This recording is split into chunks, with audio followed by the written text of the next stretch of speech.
Esse é o Ancapso e nós vamos falar agora da possível volta do imposto sindical, ainda piorado, segundo o entendimento novo do Gilmar Mendes. O Gilmar Mendes votou de um jeito na decisão da lei e agora ele está votando de outra forma no embargo de declaração. Vamos entender esse assunto porque isso aqui é bastante sério e isso é um problema até em termos estruturais dentro do Brasil, tá?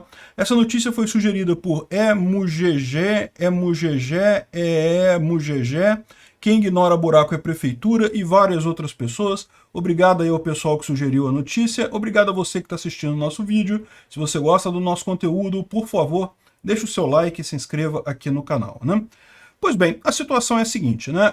A reforma tributária, a reforma trabalhista do Temer aconteceu lá em 2017, foi uma reforma muito boa, foi aprovada pelo Congresso, passou por todas as etapas necessárias, e essa reforma, dentre várias coisas positivas, ela trouxe o fim da contribuição sindical obrigatória, do imposto sindical, né? Até 2017 você tinha essa contribuição sindical obrigatória, que era um dia do seu trabalho descontado para ajudar o sindicato e coisa e tal. Isso acabou. Você não pode mais fazer isso, né? Pois bem, isso foi ótimo, o trabalhador passou a ganhar um pouco mais de dinheiro, os sindicatos praticamente não têm mais receita, porque, cara, é aquele negócio, eles só tinha tanto sindicato no Brasil, só tinha tanto grupamento de pelego no Brasil, porque era obrigatório o imposto, as pessoas eram obrigadas a pagar de qualquer forma, daí você criou esse sistema absolutamente sem sentido de um monte de sindicato que não faz nada pelo trabalhador, mas no final das contas pode recolher o imposto sindical, o pessoal se esbaldava de dinheiro nesse negócio. Porque é um dia de trabalho do trabalhador, pode parecer até pouco, se você olhar lá dá 0, alguma coisa por cento do seu salário todo mês, mas assim, é pouco para você, mas quando você junta todos os trabalhadores daquela área, dá uma boa grana, o pessoal do sindicato vivia muito bem, não é à toa que tinha tanta disputa por sindicato, né? Quando acabou isso, diminuiu em 98% a receita do sindicato, para você ver como o sindicato é uma coisa inútil, porque o trabalhador não quer pagar, o trabalhador poderia continuar pagando, ele poderia se associar ao sindicato, passar a fazer parte do sindicato e continuar pagando, mas apenas uma pequena minoria quer isso. A maior parte não está nem aí. Isso faz sentido. Por quê? Porque esse negócio de sindicato foi inventado lá em 1930. Essa coisa de trabalhismo na visão do Getúlio Vargas, que aliás só tem no Brasil esse negócio, né? É uma herança do fascismo lá na Itália, que até na Itália eles abandonaram esse troço. Mas aqui no Brasil, essa visão fascista de sindicalismo e coisa e tal continua existindo. Essa obrigatoriedade de você contribuir para sindicato, né? Então, a reforma do Temer acabou com esse negócio e, lógico, os sindicatos contestaram no STF, evidente que iriam contestar, né? Isso foi para o STF em 2018 e teve lá uma ação de inconstitucionalidade em que foi decretado que não, que a lei é constitucional e que, portanto, a contribuição sindical é inconstitucional. Você não pode exigir contribuição sindical, não pode exigir imposto sindical. É lógico, aqueles trabalhadores que querem se filiar ao sindicato, né, voluntariamente eles vão lá e se filiam, eles pagam a taxa do sindicato, que pode ser a contribuição, pode ser mais coisa, pode ser menos coisa, aí cada um combina do seu jeito, mas só aqueles que querem fazer parte do sindicato, né? Aliás, como é no mundo inteiro isso, né? No mundo inteiro é assim, você tem o sindicato, os trabalhadores entram para aquele sindicato se eles quiserem, se eles não quiserem, eles não entram. Pois bem, então isso está assunto morto, né? Foi declarada a constitucionalidade da lei, a inconstitucionalidade do imposto. Beleza, lindo de morrer. E agora o Lula voltou todo animado para voltar com o imposto sindical, só que ele percebeu um problema, não passa no Congresso, o Congresso não vai votar a favor da volta do imposto sindical. E aí o que ele fez? Aparentemente ele foi para o STF. Por quê? Porque chegou lá um recurso, o recurso, se não me engano, é um embargo de declaração, pelo que eles estão dizendo aqui. Eu confesso que eu não vi exatamente que tipo de recurso que é aqui, mas parece ser um embargo de declaração. Por quê?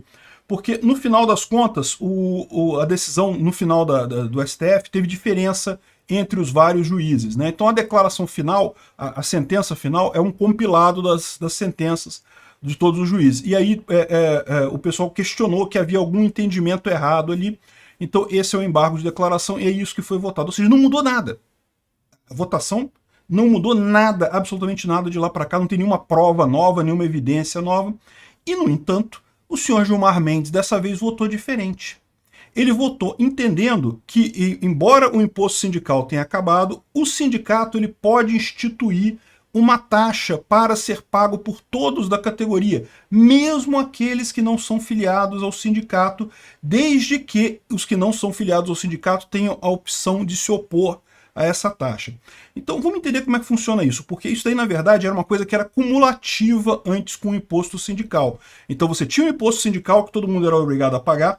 Além disso, não era incomum um sindicato, antigamente, entrar, fazer uma assembleia e decidir que, não, olha só, a gente vai fazer não sei o que lá, então todos os trabalhadores vão ter que pagar uma taxa maior para o sindicato para a gente fazer tal coisa. Era uma contribuição adicional além do imposto sindical. Então, o que está sendo discutido aqui, o imposto sindical, em princípio, não voltou. Mas essa taxa que o sindicato pode cobrar, que é uma filha da putagem, por quê? Porque junta o sindicato e decide que todo mundo, mesmo quem não faz parte do sindicato, vai ter que pagar aquela taxa, né? Então, assim, é um absurdo isso, completamente absurdo.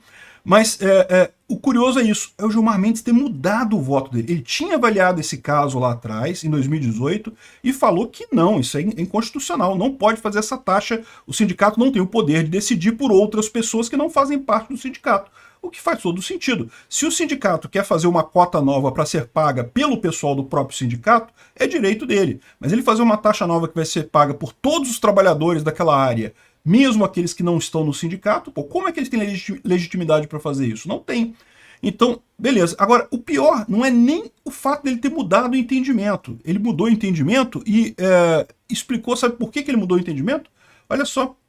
Porque ficariam sobremaneira vulnerabilizadas no tocante ao financiamento de suas atividades.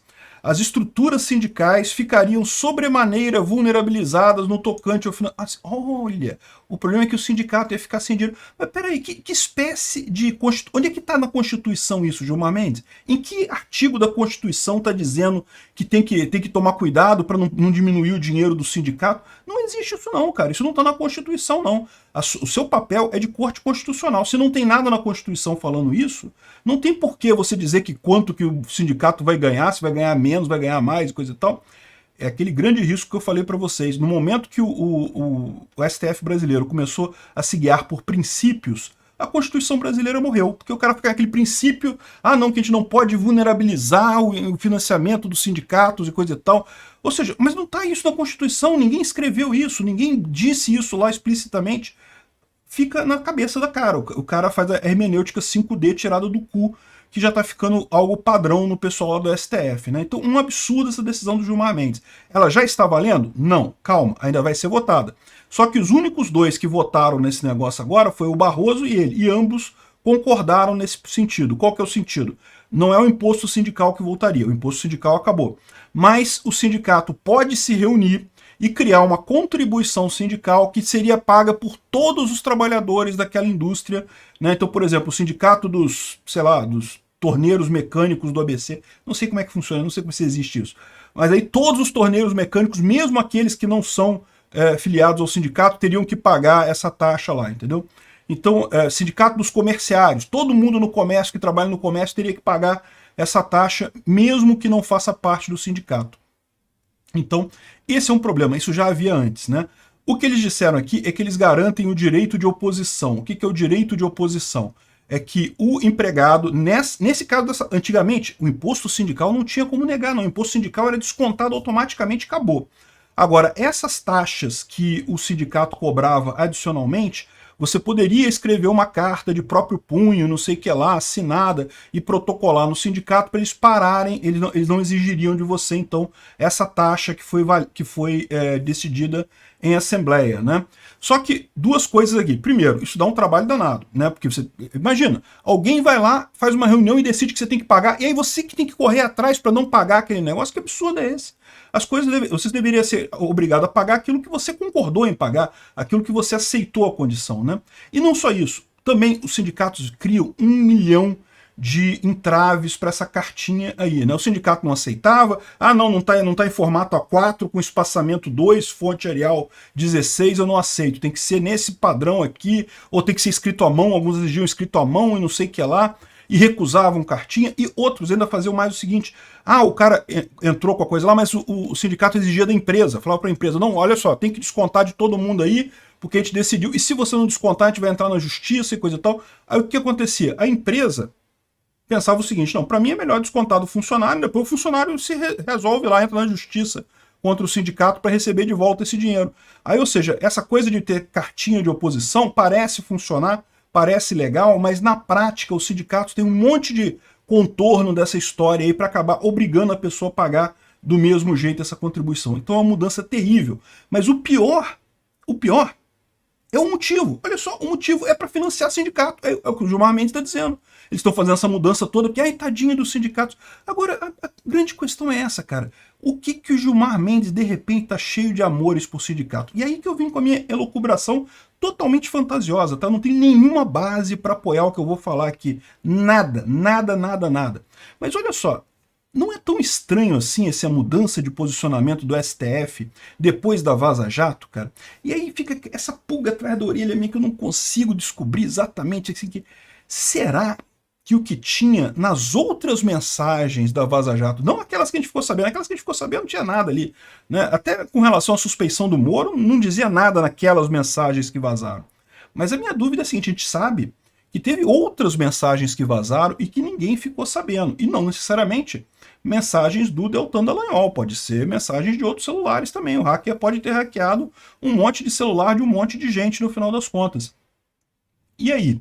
Como é que fica isso? O que tinha nessas mensagens que talvez fosse tão comprometedor para o Gilmar Mendes e para outros políticos, né, outros juízes do STF, que de repente eles começaram a obedecer o pessoal do PT com uma força. Cara, eu não sei, pode ser só coisa da minha cabeça, cara, mas nada me tira da cabeça que essa mudança tão abrupta de posicionamento do Gilmar Mendes, da Carmen Lúcia, do Barroso, de tantos outros juízes do STF de 2019 para cá, né, da época da Vaza Jato para cá, e não só eles, jornalistas também, você pega ali o Marco Villa, o Reinaldo Azevedo, uns colunistas que, cara, os caras batiam no PT dia e noite, cara, era impressionante, aí de repente os caras mudaram, totalmente, assim. Eu não sei, nada me tira da cabeça, eu posso estar errado, não tenho nenhuma base para acusar ninguém disso, tá? Mas me parece, será que não tem algum grupo de mensagem que vazou ali? Aí o pessoal da Vaza Jato, né, mostrou pro pessoal, olha só, eu tenho isso aqui, ó, cuidado, eu tenho isso aqui, ó, qualquer coisa eu destruo a sua vida com isso daqui. E daí, de repente, o pessoal começou a ficar mansinho, assim, até o Gilmar Mendes mudando decisão. Impressionante isso, cara, realmente impressionante. Obrigado por assistir o vídeo até o final. Além de curtir, compartilhar e se inscrever no canal, considere se tornar patrocinador com valores a partir de R$ 1,99. Clique no botão Seja Membro abaixo para saber as condições e vantagens de patrocinar o canal. Mais informações sobre o nosso projeto, visite nossos sites indicados na tela.